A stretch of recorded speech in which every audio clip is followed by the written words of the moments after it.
السيدات والسادة، شكراً جزيلاً لكم على مشاركتنا في الجلسة الرابعة والأخيرة من منتدى جازان للاستثمار في يومه الأول. أردت الترحيب بكم باللغة العربية أولاً لأنها اللغة الرسمية هنا في السعودية، ولكن بهدف توحيد لغة الحوار لهذه الندوة دعوني أتحول إلى اللغة الإنجليزية.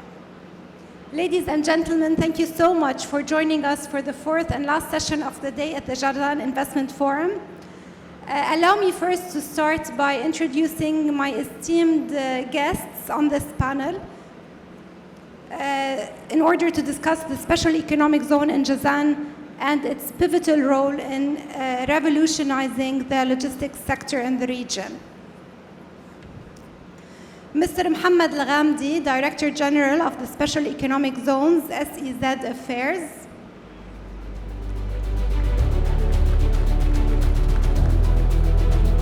Mr. Andy Tsoi, Executive Director of Hutchison Ports.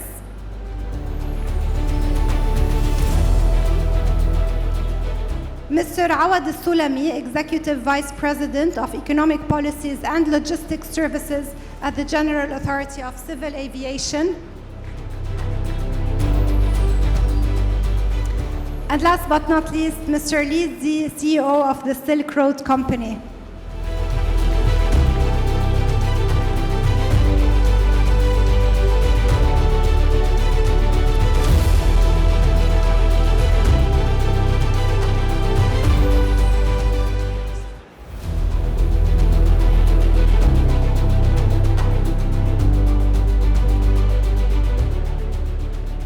Gentlemen, welcome to this last panel of today.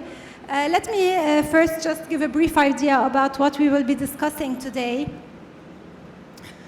We will be discussing, as I mentioned, the dynamic landscape of the special economic zones in Jazan and the pivotal role they play in revolutionizing the logistics sector in the region in line with the directives of the National Transport and Logistics Strategy in Saudi. The special economic zone in Jazan has emerged as a logistical powerhouse with the endless possibilities it presents in seamlessly integrating air, sea, and land transport. Jazan's proximity to major shipping routes and its strategic location along the Red Sea, where 13% of international trade passes, adds to its appeal, particularly since it is home to the kingdom's third largest port, Hutchison Port. Not only that, but Jazan is well positioned to play a key role within the Belt and Road Initiative, which aligns directly with Vision 2030. The strategic zone is more than just a geographic location. It is a hub for innovation, connectivity, and unprecedented opportunities. Joining me to discuss all that I have mentioned and more, please allow me one more time to welcome my esteemed panelists. Welcome, gentlemen. And allow me, Mr. Al-Ghamdi, to begin with you. Of course, the Special Economic Zone in Jazan is one of 4 economic zones that were launched by the Saudi Crown Prince last April. What are the prominent features of this zone that will allow it to catalyze economic growth and diversification?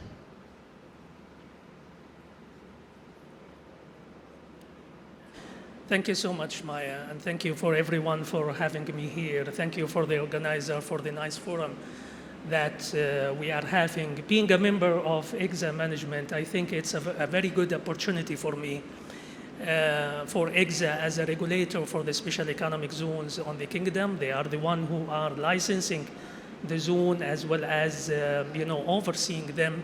I'm very delighted to be here in order to give you a brief introduction and background about the special economic zones in general in the kingdom, as well as in particular the one in Jazan.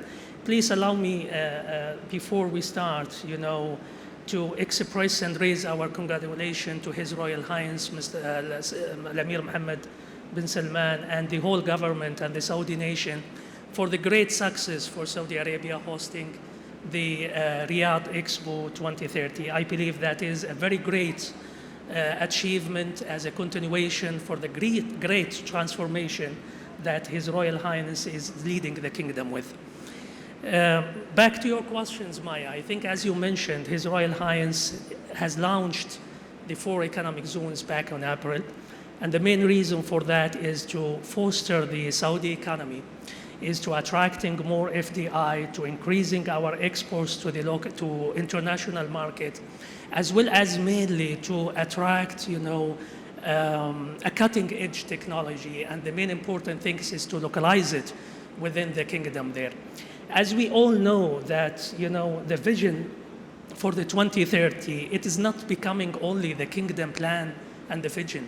It's becoming right now the worldwide vision and the plan for the 2030. Because of that, most of the countries in the world and most of the big entities, they want to participate on this vision.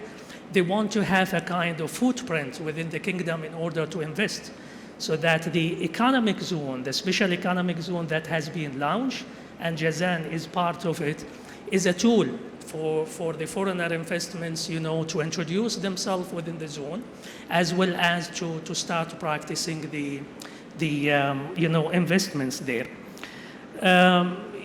When it comes to the Jazan in specific, they have 4 main features and value propositions which make it very distinguished among the other zones. We have it in the kingdom and even in the region. First of all, Jazan has an access to abundance and tremendous amount of, natural resources. And when we talk about natural resources, we mean minerals as well as agricultural resources. The mineral resources, Jazan, they are, approximate to more than 18 deposits of mines. They have a lot of deposits of quartz, gypsum, gymnasium, as well as coppers, zincs, and all of these kinds of mines, which is, encouraging the zones to be on the heart of the value chain for any kind of industry that they are going to be established within the zone. Talking to the agriculture sides, we always call Jazan region here in the kingdom as the fruit baskets of the kingdom. They are having, around 700 square kilometers of agriculture lands, and they are famous, with the cereal cultivations, with the mango, with the coffee beans, with the fruits, and Jazan by itself as a region, they are contributing to around 20% of the fishery product which is going to Saudi Arabia. When we talk about the Red Sea, they are contributing with more than 35% of the fishery product. That's why the special economic zones in Jazan is focusing mainly into the food processing industry as well as the mineral conversion industry, because of all of these value propositions of the mineral resources as well as the natural resources that Jazan they are providing. The second feature and the value proposition for Jazan is a strategic one, which is their location on the Red Sea.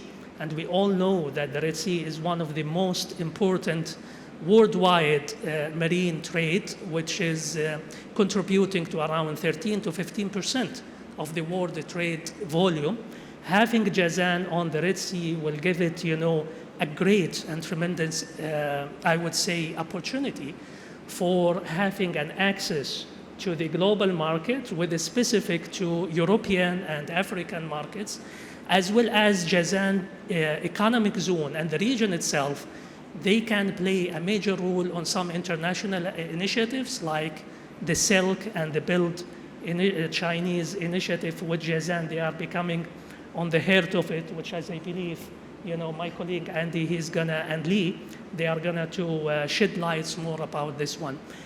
Before I can enjoy that, my first question, and sorry for becoming long, but I believe that will give more clue about what the SEZ. I believe one of the most important features for Jazan is the cheap energy when it comes to electricity, when it comes to the cheap landing rates, and the great infrastructure that the Royal Commission for Jubail and Yumbu, they are the zonal regulator for the city, they are establishing and they are investing within the SEZ. It's becoming fantastic if we have a tour on the SEZ right now to see how the infrastructure have been built by the Royal Commission there when it comes to the portable water, when it comes to the sanitary STP plants, when it comes to the electrical substation, and so on and so forth. The last feature which I would like to highlight on it, and I would leave it for the gentleman to shed lights more about it, is the port, which is nearby the Jazan here. the special economic zone is adjacent to one of the most biggest ports inside the kingdom, which will be providing a great opportunity for Jazan to play a biggest role within the logistics within the region as well as the kingdom. Thank you. Mr. As-Sulami, could you elaborate on the unique features of Jazan that make it an ideal location as a logistics hub within the Master Logistics Centers plan of Saudi Arabia? So how does it fit into this plan, and how can it best position to attract foreign investments? Thank you, Maya. I think it's first and foremost is the location. It's the first entry point to the Red Sea. From our standpoint, it's the biggest area when it comes to the south of Kingdom, and there's a lot of component work. It's an industrial area. And I honestly believe Hutchinson and Mr. Lee are in a better position to say the future because they're an actual investor. But today, with the current status quo of Jazan, they have a major contribution to our logistics platform and to our logistics numbers that's been initiated and resulted in the past 6 months. However, moving forward, I think it has a bigger role to play. My area, when it comes to airports, it's a complementary product when it comes to logistics to the maritime. The bigger volume is there. We're having value-added services. We're having a handlers. Basically, it's a link for a lower volume with a higher value to the maritime side, which is something that we as GACA and the company that operate the airport and own the airport actually constructing to make sure that there is an integrated link either between the cargo village at the airport to the maritime or even beyond that. But the location is very unique, and the skills and the appetite in this area, it's very high, which make it a very, very lucrative city to make sure that you integrate it logistically to the rest of the master plan. Mr. Tsoy, obviously when we talk about logistics, the first thing that comes to mind are the ports. So what is the competitive advantage of the port located within Jazan city for primary and downstream industries compared to other ports in the region, and what role does it play in supporting the special economic zone in Jazan? I think, again, thank you for the organizer to give me the opportunity to be a speaker. Maybe bring the mic a bit closer. Yeah. Okay, I also want to congratulate the Kingdom for the success in securing the World Expo 2030, a very special victory to His Royal Highness Crown Prince MBS. I think to answer your questions, JCPDI Port, where Hutchinson Ports operate a multi-purpose deep sea terminal to serve a multi-commodities, including solid and liquid bulk, general cargo, project cargo, containers, under one roof with a very aligned strategy with Royal Commission, is to enhance the trade flow with the capacity ahead of the demand curve, efficient cost base, competitiveness, connectivity, which the gentleman here mentioned earlier, which is the utmost important in the west side of the kingdom, that is in the heart of the major global trade lane, connecting to Europe, Africa, the Gulf, South Asia, and Far East markets. We also home to the kingdom's top refinery for Aramco. I think JCPDI Port represents a golden opportunity to become a global logistic hub, which is an integral part of His Royal Highness Vision 2030. JCPDI Port brings technologically advanced port equipment with remote control, operations, and container and general cargo equipment that can service the largest vessels currently going around in the world.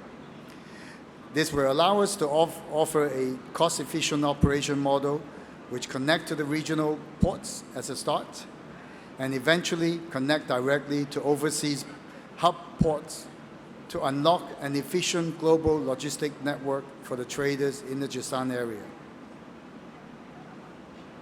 Mr. Z, obviously we spoke about Jazan's strategic location, which enables it obviously to play an important role within the Belt and Road Initiative, which aligns with Saudi Vision 2030. But what is the company's strategy, your company's strategy, and its programs to encourage the flow of Chinese investments into Jazan? Thank you, Maya. Assalamu alaikum. First, allow me to congratulate the winning of the World Expo 2030 for Riyadh. Actually, there's a burst of acceleration also in the Chinese investment community who are paying attention, who are investing now in Saudi Arabia and who are intending to come. It's a big injection of confidence for us to further the bilateral relation. Now, as for the Saudi Silk Road Company, the initiative came from 2016 under the witness of the leaders of both countries. China and Saudi Arabia are creating a joint venture company to bring investors to Saudi Arabia with a focus in Jazan. Now, there are two shareholders from China. One is from the biggest province in China, which is called the Guangdong province, in terms of GDP. Another province is called Ningxia Autonomous Region, which has a very rich and deep Muslim culture. And the two partners in Saudi Arabia are Saudi Aramco and the Royal Commission for Juba and Yanbu. So we have a very strong lineup which demonstrates the commitment of both countries to forge a very strong bilateral relationship to bring Chinese investors, technologies, and industries to localize in Saudi Arabia. Now, throughout the years, we have committed a lot of resources to develop this platform, and we have brought, I would say, over 100 or more investors to come to Jazan to explore the investment opportunities here. And we have participated or initiated a lot of investment facilitation sessions or events to advertise the opportunities offered by Jazan Industrial City. And also at the same time, the Chinese shareholders in the Saudi Silk Road Company are considering, I would say, more in-depth engagement by creating new investment vehicles to get into the industrial sectors in JCPDI. Now, Mr. Al-Ghamdi, how is the Jazan social economic zone and bolstering the competitiveness of the Jazan region, and how can it facilitate access to global markets? And obviously, we would like to know what the special economic zones are doing to support Jazan. Sure, understood. I believe it's a very good question, Maya, and most of the colleagues which have been met them on the corridors today, they are asking, about exactly the same question. In order, to understand how the SEZs in general, and particularly Jazan 1, is going to boost the competitiveness of the region, we need to understand from economic perspective, from national economic perspective, and to highlight the great achievement that the kingdom, they have been, boosting its own economy and jumping 7 ranks on the worldwide international competitiveness index for 2023. And the kingdom economy right now is ranked the number 17 worldwide when it comes to the competitions. And the kingdom economy is becoming right now the number 3 economy in terms of business competitions on among the G20 countries. So if we understand this background, we can understand why the SEZs, they are coming, why they are a tool by itself in order to catalyze, the competitions for the economy. And the SEZ, they are coming by nature as a consequence of the kingdom great performance in terms of the business competitions. Because of all of that, and in line with that I have been mentioned previously for the 2 major aspects that the SEZ and the IGZA themselves, they will focus on it, which is ease of doing business for any kind of investors and reducing the cost for doing business for the investors. In line with that, Jazan Special Economic Zone having 2 major pillars. The first one is the RCJY. They are the zonal regulator for the zones. They are very famous and, the top ranked in the kingdom when it comes to developing cities and developing industrial parks.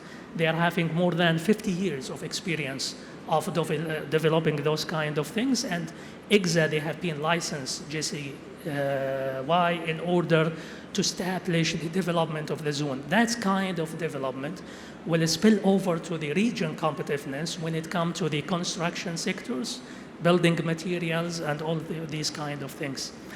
RCJY on their own terms, are the partner with IGZA, and they are the one who are, developing and operating the zone. On their own term, they are partner with a strong firm of Hutchison Ports. They are the worldwide famous and the biggest operator and developer for the ports worldwide. Hutchison Ports, they are well known in terms of how to operate it. And because Jazan, they are having the most biggest port within the kingdom, I believe that, that kind of combination and partnership with RCJY as well as Hutchison will flex a kind of a spillover when it comes to the logistics items, re-export items from the airport, which will enhance the competitiveness of the zone at the end. Mr. Tsoi, obviously Jazan City for Primary and Downstream Industries has a very primary role to play within the Belt and Road Initiative, not only due to its strategic location, but also more importantly maybe due to the proximity of manufacturing facilities to the port and consequently markets around the world.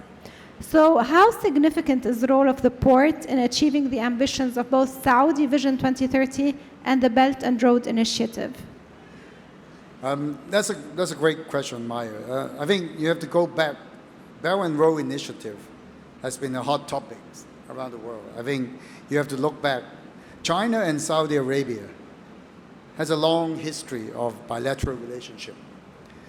The recent meeting, as Jim mentioned earlier, between the two leaders has pledged to increase foreign direct investment into the kingdom and as well as facilitate more trade flow between the two countries. If I remember correctly, there's a specific mention of Jazan Special Economic Zone in that meeting. I've read some international trade statistics recently. China has become the largest trading partner of Saudi Arabia. If you look back 10 years ago, Europe and United States are neck to neck in terms of trade value in US dollar with China. But in the last 10 years, China's bilateral trade with the kingdom has reached over 90 billion US dollar in recent years. And it is now higher than United States and Europe combined together. So the Belt and Road Initiative plus the Vision 2030 become a very important platform for JCPDI port to develop into its true potential.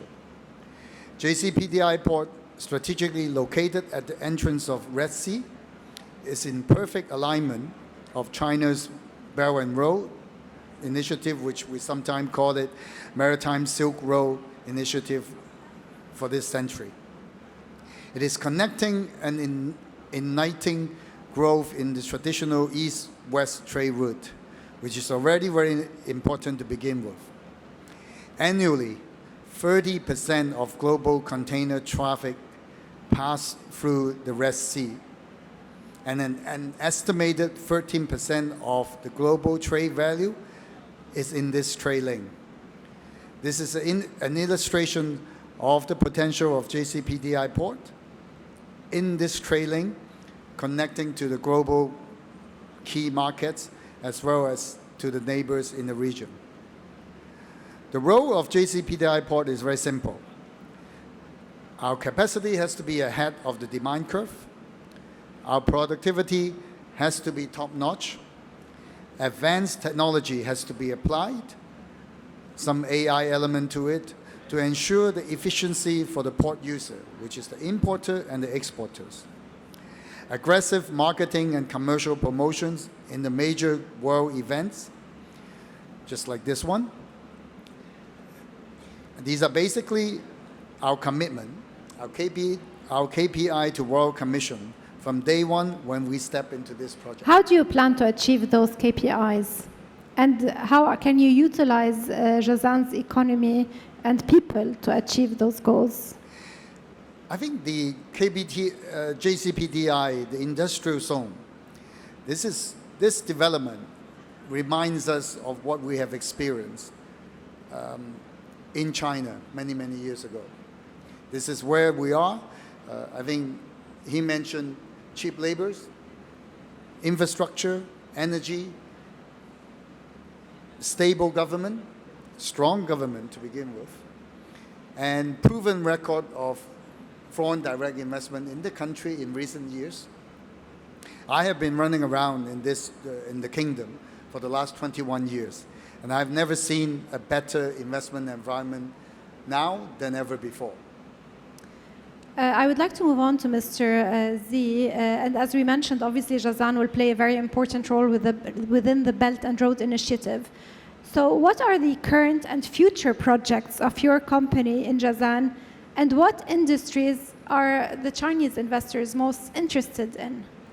Thank you for the question. The Silk Road Company would like to bring clusters of industries to be in Jazan. We tend to not bring independent projects, but we want to have a cluster of particular industries. Now, there are certain clusters that we're targeting, the petrochemical and downstream, the metal processing and conversion, food processing, alternative energy, and logistics. And also, we are now exploring the opportunities in the tourism sector as well. Now, for the projects that we are currently working on, for example, in the petrochemical industry, we have the PET project that's currently in design and in structuring of different partners to invest in a huge PET plant to serve the region or to export to Europe. And also, we want to do some more downstream associated with the PET product. And also, we are looking to utilize the benzene from the refinery to also produce downstream products like nylon. And also, we have an intention to work closely with the refinery to utilize more of its chemicals coming from the refinery to have a full chemical cluster in Jazan. So the second one is the metal conversion and downstream. For metal conversion, we are bringing one particular industry to take the lead for this sector's development in the city, which is the aluminum industry. As was mentioned by our EXA representative, energy is one of the key competitive advantages in Jazan. And we would like to utilize this advantage to develop the aluminum industry and the downstream of aluminum. Now, we already have some investors in the up and midstream, and some from the downstream are also coming. Like we have Jinjiang Group for the alumina. We have CMOC for the aluminum. And then we will be bringing some downstream players to be clustered around this industry. And for the alternative energy, we have a focus on solar. We want to start from the metal-grade silica, because there are, as was also mentioned, there are a lot of, let's say, quartz supply in the region. So we want to utilize that and the availability of energy to turn the quartz into metal-grade silica and all the way to polysilica, to the rods, to the cells, and to the solar panels. So we want to develop that whole industry in Jazan to supply to the local or regional market, and also to export to Europe or North America and around the world. So we want to utilize Jazan as a hub for that one.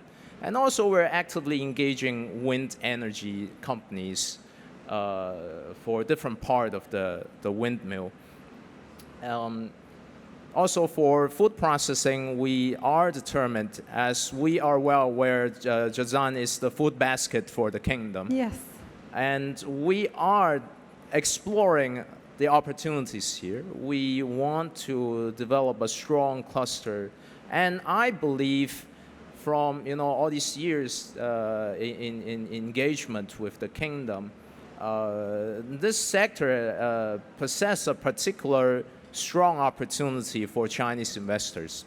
But maybe there are some, we need to do more education of the Chinese investor to bring more messages, and also at the same time work with the regulators both here in the kingdom and in China, because this sector carries some special regulations, especially related to food safety. So we want to make sure that what we are bringing here is in alignment with what is expected in the local market, and that complies with the local regulation. Also, last but not least, the logistics sector. We would, as I was answering the first question, our government shareholder in the Silk Road Company, is considering investing in the bonded zone to utilize the special policies that's recently developed and is available now in Jazan. We see a lot of potentials to bring different types of products in different industries. I don't want to exhaust them here, but there is a lot of opportunities that we are currently doing a feasibility, and we are conducting, on-field study to hopefully come up with a feasible plan to move forward. And the same we can say for the tourism sector. We do see a very unique tourism resources. So we are doing a similar study as we do for the logistics sector. So for the future, we want to enhance what we are doing now and bring more downstreams to cluster around the up and midstream industries that we are bringing now. Mr. As-Sulami, obviously we discussed maritime logistics. However, a parallel consideration for air logistics is imperative. So what is the feasibility of instituting a logistics zone within the kingdom's airport? And more specifically, I would like you to focus on Jazan Airport. And what economic regulations are needed in order to achieve this seamlessly?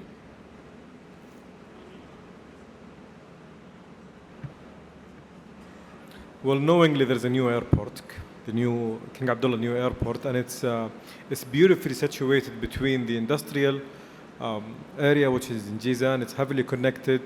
The word integration, it's been drilled on heavily back in the capital, where we designed the logistics platform and the master plans.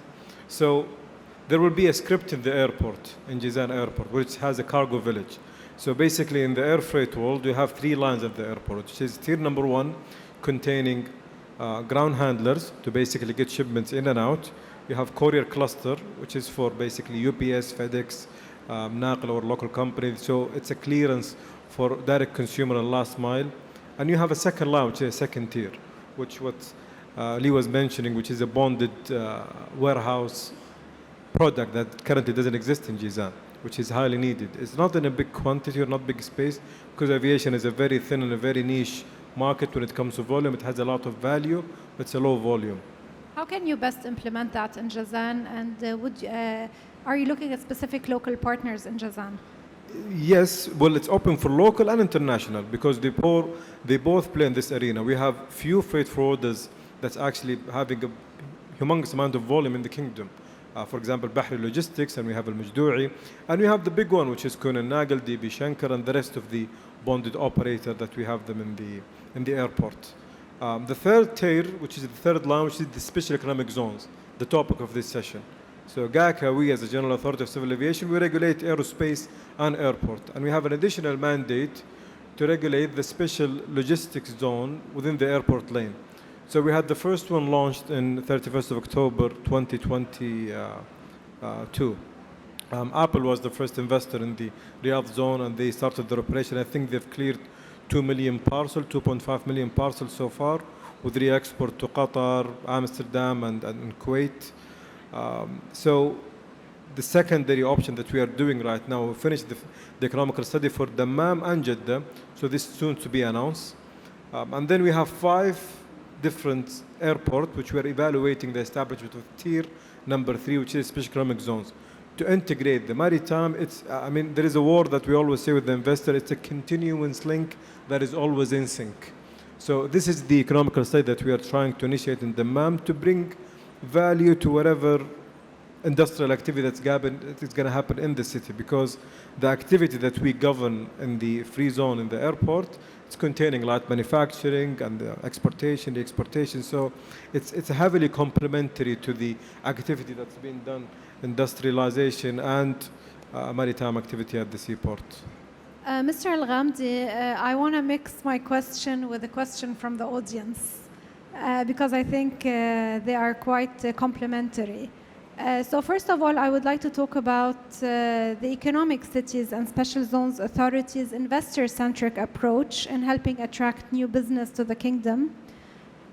But also, I would like to ask you, and this is from the audience, how much availability or opportunities are still available to invest within the special economic zone in Jazan? And what are the main activities that you are targeting investments into? Okay. Both questions within 1 minute, or I 2 can minutes. take my time? Okay. Now, let me start with the first questions for the investor-centric approach. I think for the success of the 2 enablement pillar of any kind of SEZs on the world, and Jazan is part of it, which is the ease of doing business and reducing the cost of doing business. IGZA, they have been established a complete investor-centric an ecosystem, I would say, more than an approach, which is putting the investors onto the spot of that ecosystems and design that investor-centric ecosystem based on the specific need of the investors in order to help them succeed within our industry, within the zone. Having said that, we've generated 3 pillars for this kind of investor-centric ecosystem. The first one is the one-stop shop. It's a complete digitalized platform that IGZA, they are building right now, and we are, building this system into phases. This is grant an access to all of the investors to all of the governmental services that all of the governmental entities they are providing, in addition to certain, elements or critical services that a third party they are providing, so that the investor doesn't need to go as classical to all of the service provider asking them to provide the service. No, he has to apply only on this one-stop shop as a single window for all of his services to get executed for him. And the most important thing is becoming a digital one. The second pillar for our investor-centric ecosystem is we are designing and implementing a special regulatory frameworks, especially for the economic zones. Somehow it's different from the one that we are implementing on the base economy. It's much more easier for the investor, to eliminate the barriers for him to entry into the business, as well as to boost his growth of the investments and providing him with all of the services that he would need it into the future. The third and the most important pillar for the investor-centric approach or ecosystem is the incentives that we are providing to the investors within the special economic zone. It's differentiate between fiscal incentives as well as regulatory incentives. When we talk about the fiscals, we are providing just only 5% as a corporate income tax, comparing to 20% on the base economy. We are fully exempting the investors from the withholding taxes, just only 0%. The investors within the economic zone, they are fully exempted from the customs, they are fully exempted from the VAT, they are fully exempted as well from the levy expat costs, and they can establish their business by their own ownership, direct ownership. They doesn't need to have any kind of Saudi partner with them. This is in order to foster all kind of attracting of the FDIs from the kingdom. I believe that's a great incentives that the government they are providing through IGZA, although that it's a very expensive to the government. Normally, any kind of incentive is becoming an expensive to the government, but the government, they are willing to provide it in order to boost the economy and increasing the competition of the kingdom to a new higher ranks. Coming to your second... Yes. Having said that, how much space is still available to invest within the economic city in Japan? We still have a space. And which economic activities are most All right. We still have spaces there. We invite all of the customers. Can you give us more specific? Well, the area for the zone is around 26 square kilometers there. The occupation right now is starting, to be taken by the RCJY. On the pipeline right now, RCJY, they are evaluating, a feasibility of project worthing more than 40 billion US dollars, which is expected to become and utilizing, I would say, more than 50% of the area. The area is becoming more attractive to the investors. They are focusing on it from all kinds of the world. And we are targeting, hopefully, to utilizing the full zone as soon as possible. The area which we are concentrating on it is being taken really from the value propositions of the zones, which is mainly the food processing industry. That's one of the things we focus on. The second one is the metal conversion industry. And the third one is going to be the logistics and the exports. So those kind of the three, they are integrating with each others in order, to complement with the value propositions of Jazan itself. Mr. Tsoi, looking at the port at Jazan City for primary and downstream investments, what are the opportunities that it provides today for private investors? And I ask you to be a little bit more brief in your answers so we can get through more questions. I think the infrastructure is there. The government is more than stable, as I mentioned earlier. The policy is very consistent. Infrastructure is world-class. Foreign joint venture structures and track records are well established. All the ingredients for a successful foreign direct investments are there already. More importantly, these attributes are not obvious to foreigners. You have to come and visit Jazan and observe. Jazan is one of the few industrial cities in the world that I've seen that take economics, tourism industry, quality of living for both local and foreigners seriously. Royal Commission of Jazan and Yanbu are investing billions of dollars in the tourism sector, real estate sectors, national leisure treasures, which will make Jazan Industrial City not just an attractive investment opportunity location, but more importantly, a destination for people to work in and enjoy life to the fullest. We, as Hutchison Imports, a foreign direct investor, is definitely benefiting from Royal Commission's successful strategy. I think Jazan is ready. You have to shorten your review process. The investment opportunities, we are only scratching the surface. Mr. Z, we obviously spoke about interest for Chinese investors in Jazan in many sectors. But obviously, when it comes to investing in a different country, you look at a local partner. So how are you fostering meaningful partnerships with the local business community in Jazan? At what initiatives or strategies are in place to ensure economic benefits mutually to your company and to the local companies in Jazan? Thank you. That's a very good question, and that's actually something we learned in the process of working with not just Jazan, the full experience we have with the kingdom. Wherever a Chinese investor goes, having a local partner is very, very important. So the same we definitely could say for Bjazan. So, previously, I would say when we just started back in 2016, in the pre-COVID era, this is something we haven't realized. So a lot of our projects are actually struggling in many areas. It's definitely, I would say, some cost, some price, the investors have paid without having a local partner. And so in the recent years, we have realized, and this is also what we will suggest to the investors, the investors in our pipeline. We have, I would say, at least 30 or if not more investment projects in the pipeline. We are encouraging them and suggesting them to find a good local partner to handle what's unknown or unfamiliar to the Chinese.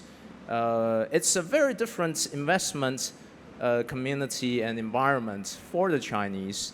So, but the opportunities are huge. So we want them to be at the right place to do the right thing, to save time, save cost, and for a mutually beneficial outcome. Very briefly, are there any specific sectors that you're interested in that require a local partner more than others? Well, in fact, I think I couldn't really distinguish, which particular sector will require a local partner more than the others. Of course, it will be on a case-to-case basis, but what I see that should be the essence of this forging a local partnership is also what lies within the spirit of the Belt and Road Initiative. The spirit of the Belt and Road Initiative is sharing with the countries in the world to share our experience, to share our technology, to share our investment. So what I see is all the sectors, the petrochemical, the metal conversion, all of them, they should be having a good local partner to share with the local community, to share with even the population in the country, to share the fruits of the growth that's created by the partnership of these two countries. Yes. So I would strongly encourage any investor coming through us or not to find a local partner for sharing. Mr. As-Sulami, what strategies can be employed, in your opinion, to integrate maritime and air transport systems in order to foster a more distinctive hub in Bjazan that appeals to investors? And how can you also enhance the overall efficiency of cargo shipments, particularly to Africa?